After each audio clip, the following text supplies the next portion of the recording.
నమస్కారం, welcome to news local. Mandapeta municipal సిబ్బంది టీట్కో ఇళ్ల వద్ద తమ కార్యకలాపాలు మొదలుపెట్టారు. టీట్కో ఇల్లు లబ్ధిదారులకు అందజేసే వరకు సుఖాలు వదిలి ఎండలో పనిచేయమన్న ఎమ్మెల్యే ఆదేశాలతో మున్సిపల్ యంత్రాంగం అడుగులు వేసింది. ఈ సందర్భంగా ఎమ్మెల్యే ట్రాన్స్కో సీఎండీతో ఫోన్ మాట్లాడుతూ 35 ట్రాన్స్ఫార్మర్లు ఉంటే సుమారు 1500 కుటుంబాలకు కరెంట్ ఇస్తే వారి గృహప్రవేశాలకు చేసుకుంటారన్నారు. దీనికి సీఎండీ సుముఖత వ్యక్తం చేసి వారం రోజుల్లో వాటిని ఏర్పాటు చేసే ప్రయత్నం చేస్తానన్నారు. గత 6 ఏళ్లుగా టీట్కో ఇళ్లకు గ్రహణం పట్టిందని, టీట్కో పెండింగ్ పనులను పూర్తి చేసి అతి త్వరలోనే ఆ లబ్ధిదారులకు ఫ్లాట్లు అందజేస్తామని ఎమ్మెల్యే అన్నారు. అసెంబ్లీలో టీట్కోపై తన గళం వినిపించినప్పటి నుంచి ఆ పని పూర్తి చేసే దిశగా అడుగులు వేస్తున్న ఎమ్మెల్యే వేగుళ్లకు లబ్ధిదారులు కృతజ్ఞతలు తెలుపుతున్నారు. మున్సిపల్ అధికారులు నేను కోరేది ఏంటంటే, ఏ రోజునైతే ఇక్కడ మన హ్యాండ్ ఓవర్ చేసిన ఇల్లు అన్ని కూడా ఆక్యుపెన్సీ అవుతాయో అంతవరకు కూడా ఇక్కడ మనం ఆఫీస్ని ఇక్కడ కంటిన్యూ చేయాలి. ఒక టెంట్ వేసుకోమని చెప్పి నేను కోరడం జరిగింది. టెంట్ కాదని ఖాళీగా ఉన్న ఒక బ్లాక్ లో ఉంటామని చెప్పి కమిషనర్ గారు చెప్పారు. ఏది ఏమైనా ఉదయం 11 గంటల కాడి నుంచి సాయంత్రం 5 గంటల వరకు మొత్తం మన డిపార్ట్మెంట్ హెడ్స్, మున్సిపల్ హెడ్స్ అందరూ కూడా ఇక్కడ ఉండాలి. అదేవిధంగా ఎలక్ట్రికల్ సెక్షన్ నుంచి కూడా ఒకరిని పిలుచుకుంటారు. టిడ్కో ఏ గారు ఎప్పుడు ఇక్కడ ఉంటారు కాబట్టి దాన్ని మనకు వాడితే ఇబ్బంది లేదు. ఇప్పుడు మనం ఈ సందర్భంగా వారు చేయవలసిన పని ఏంటంటే, ఫస్ట్ ఫేజ్ 4064 ఫ్లాట్లు. ఈ ఫస్ట్ ఫేజ్లో ఉన్న 4064 ఫ్లాట్లలో మనకి 2500 ఎంతో అఫిషియల్గా హ్యాండ్ ఓవర్ చేశారు. కానీ ఆక్యుపెన్సీ మాత్రం సుమారు 1600 నుంచి 1700 మాత్రమే ఉన్నారు.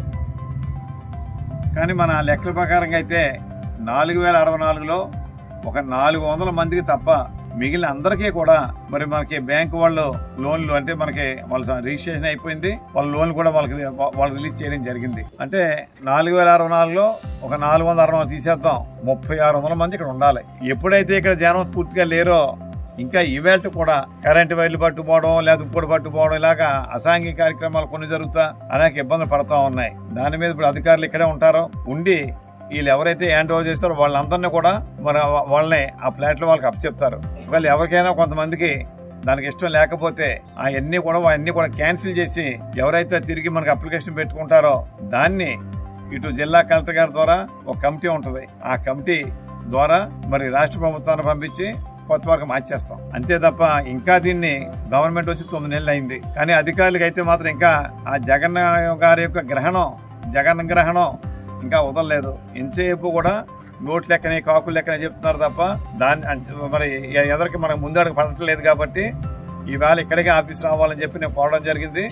రేపటి నుంచి మన అధికారులు ఇక్కడే ఉంటారు. ఖచ్చితంగా ఎవరికైతే ఫ్లాట్లు అప్ చెప్పామో వాళ్ళందరూ కూడా ఫ్లాట్లో వాళ్ళు పెడతారో, ఏదైతే రిపేర్లు చిన్న రిపేర్లు ఉంటే ఆ రిపేర్లు అన్ని చేయిస్తారో, ఏదైనా వాళ్ళకి హ్యాండ్ ఓవర్ అయిన తర్వాత మరి వాళ్ళు మళ్ళీ వెళ్ళిపోయిన తర్వాత పోయి ఉంటే అవన్నీ కూడా ఓనరే చేయించుకోవాలి తప్ప డిపార్ట్మెంట్ ఎటువంటి బాధ్యత దాన్ని తీసుకోదని కూడా ఈ సందర్భంగా నేను తెలియజేస్తా ఉన్నాను. ముఖ్యంగా మరి 2వ ఫేజ్ లో ఉన్నటువంటి సుమారు 1000 ఫ్లాట్లు అవి కూడా మనకి ఒక 15 రోజుల్లో వాళ్ళకి హ్యాండ్ ఓవర్ చేస్తామని చెప్పి వాళ్ళు కూడా చెప్పారు. సెకండ్ ఫేజ్ వాళ్ళు అంటే 300 చదరపు అడుగులు వాళ్ళ అందరికీ కూడా దానికి బ్యాంక్ గ్యారంటీల పని అని ఏ పని లేదు. ఒక కరెంటు మాత్రం వాళ్ళు ఇవ్వాలట.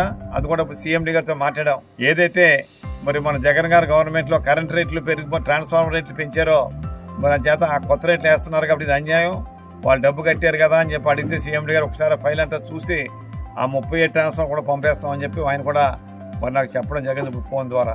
ఏది ఏమైనా ఈ ఏప్రిల్ నెలాఖరు నాటికి ఏ ఫ్లాట్లు అయితే మనం హ్యాండ్ ఓవర్ చేసామో ఆ ఫ్లాట్లు అన్నీ కూడా వాళ్ళు ఆక్యుపెన్సీ అయ్యే వరకు మన మున్సిపల్ అధికారులు అందరూ ఇక్కడే ఉంటారని చెప్పి మనం చేస్తూ, ముఖ్యంగా ఇక్కడ ఉన్న ఈ సమరం వీళ్ళు చేయవలసింది ఏంటంటే, ఎక్కడ కూడా మన ఎవరైతే ఈ లబ్ధిదారులు ఈ హౌస్ యజమానులు ఉన్నారో వాళ్ళ బాధ్యత తీసుకోవట్లేదు. మనం అలా చేస్తానున్నా గత 3 నెలల నుంచి శుభ్రం చేస్తానుంటే ఓ పక్క నుంచి చేస్తా ఉంటే ఓ పక్క నుంచి ఇది అవుతుంది. మీరు కాకపోతే కూరగాయల మొక్కలు వేసుకోండి, లేకపోతే పూల మొక్కలు వేసుకోమని చెప్పాం. అతి కొద్ది మంది తప్ప దాని బాధ్యత తీసుకోవట్లేదు. మరి మేము వాళ్ళకు కూడా ఒక ప్రెసిడెంట్ సెక్రటరీ పెట్టుకోమన్నాం. పార్టీలకు కానీ కులాలకు కానీ సంబంధం లేకుండా. అదేదో కొద్దిగా అయినాయి అన్నారు, మళ్ళీ పక్కన పాడేశారు. మరి ఆ రకంగా ప్రెసిడెంట్ సెక్రటరీని పెట్టి ఎవరు మెయింటెనెన్స్ వాళ్ళు చేసుకుంటూ ముందుకు సాగాలని చెప్పి కూడా కోరుతా ఉన్నాం. ముఖ్యంగా మనకు మంచినీళ్ళు అవే వాటరు అవే మరి మన అయ్యే బాత్రూంలో నీళ్ళు అయ్యే తాగే నీళ్ళు అన్నారని చెప్పంటే మొన్న మున్సిపల్ కౌన్సిల్లో ఒక 9 ఫ్లాట్లకి 9 బ్లాక్లకి ఒక మోడల్గా ఏదో ఒక మోటార్ సిస్టమ్ మనం ప్రవేశపెట్టాం. అది కూడా వచ్చే నెలాఖరు కంప్లీట్ అవుద్ది. అది సక్సెస్ అయితే మొత్తం అన్నీ కూడా అదే బాణలో చేస్తాం.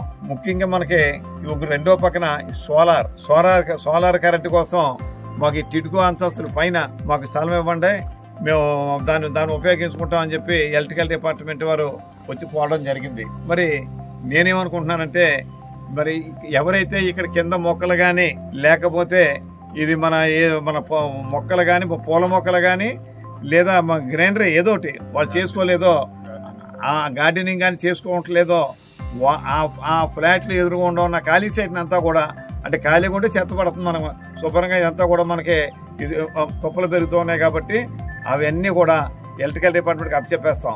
చక్కగా వాళ్ళు అక్కడ సోలార్ ఫ్యాన్స్ బిగించుకుంటారు. మరి ఆ సోలార్ ప్లేట్లు కరెంటు మనకి గవర్నమెంట్ కూడా ఆదా అవుద్దని చెప్పి కూడా మనం తెలియజేస్తున్నాను. ఏదైనప్పటికీ కూడా అంతిమ నిర్ణయం లబ్ధిదారులే.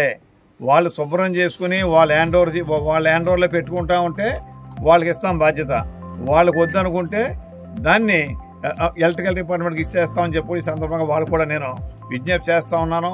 మీ సైట్లు మీరు శుభ్రం చేసుకోండి. మీ దగ్గర మీరు చేసుకోకపోతే మాత్రం, అంటే గార్డెనింగ్ చేసుకోకపోతే ఎలక్ట్రికల్ డిపార్ట్మెంట్కి ఇచ్చేస్తామని చెప్పి కూడా మరి తెలియజేస్తూ, ఏది ఏమైనా ఈ మరి ఆ వేళ శ్రీ నారా చంద్రబాబు నాయుడు గారు 2017 సంవత్సరంలో ప్రతి పేదవాడికి సొంత ఇంటి కలని నిజం చేయాలనే ఆలోచనతో ఈవేళ అధికారులు ఇక్కడ తీసుకురావడం జరిగింది. అధికారులు రోజు ఇక్కడ ఉంటారు. రెండు, ఏ ఏరియా అంటే ఏ బ్లాక్లకి ఎవరికి ఫోన్ చేయాలన్నది కూడా ఇక్కడ ఒక బోర్డు పెడుతున్నాం. ఇవాళ ఆ బోర్డులో ఇక్కడ మనం చూసుకుని ఎవరికి అంటే మొత్తం అన్నింటికి ఒకళ్ళు ఉండరు, ఒక ఆఫీసర్ని ఒక దానికి మన కమిషన్ అలర్ట్ చేస్తారు. మీ సమస్యలు ఏమున్నా, కరెంట్లు కానీ మంచినీళ్ళు కానీ ఏ సమస్య ఉన్నా మీరు వాళ్ళకు కూడా ఫోన్ చేసి చెప్పుకోవచ్చు అని చెప్పి కూడా ఈ సందర్భంగా మన టిడ్కో లబ్ధిదారులకు తెలియజేస్తూ, మరి మీరు అందరూ దీనికి కలిసి రావాలి, మీ అందరి సహకారం దీనికి కావాలని చెప్పి మరొకసారి కోరుకుంటూ అందరికీ నమస్కారం. జై హింద్.